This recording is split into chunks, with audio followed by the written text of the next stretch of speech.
video, I'm going to show you how to use the Cambridge Desmos widgets that are included in selected Cambridge products. You don't need to know how to use a graphing calculator or the Desmos tools before you get started. Instructions are given as, when and where you need them.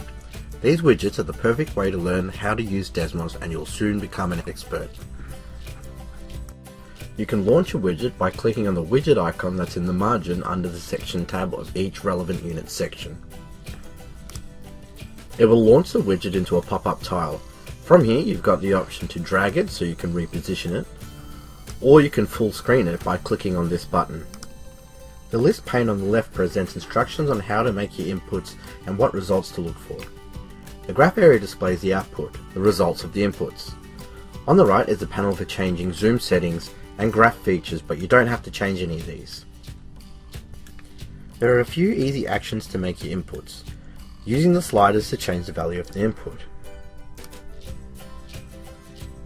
Or you can select this value and type in your own value using your keyboard. In this widget, a second slider sets the yearly interest rate as a decimal, and the graph shows the account balance with simple interest in black and compound interest in green.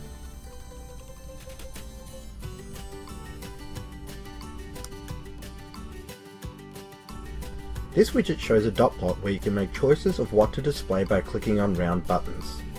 These display the mean, median and mode of the data.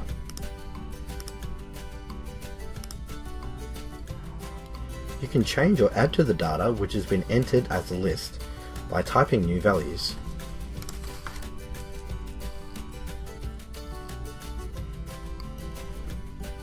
There are also undo and redo buttons at the top just over here. Another way you might be asked to interact with a graph is by dragging points. Here you change the plotted line with the mouse and observe the gradient. Questions may accompany a widget on the interactive textbook page or in the widget window as shown here. Write your answers where instructed by your teacher. You can take and save a screenshot of the graph output by using a snipping tool or screenshot application on your device.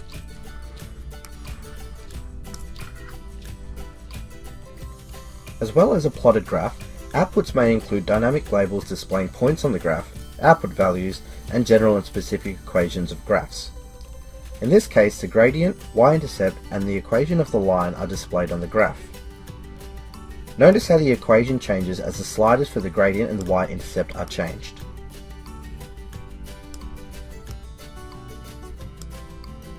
Note that dynamic labels and the notes in the list pane have restricted formatting, like some handheld calculators.